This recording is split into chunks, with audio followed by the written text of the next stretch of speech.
Një nga akset I cili ka pasur një numër jo të vogël aksidentesh është ai që lidh aeroportin e Rinasit me Fushkrujon.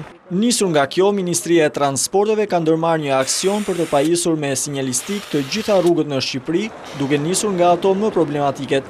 Gjatë një inspektimi në këtë aks, Ministri Edmond Haxhinasto tha se vitin që vjen fondi në buxhet për këtë qëllim do të jetë më I madh. Kjo punë do të vazhdojë, siç tashmë e kemi bërë të ditur.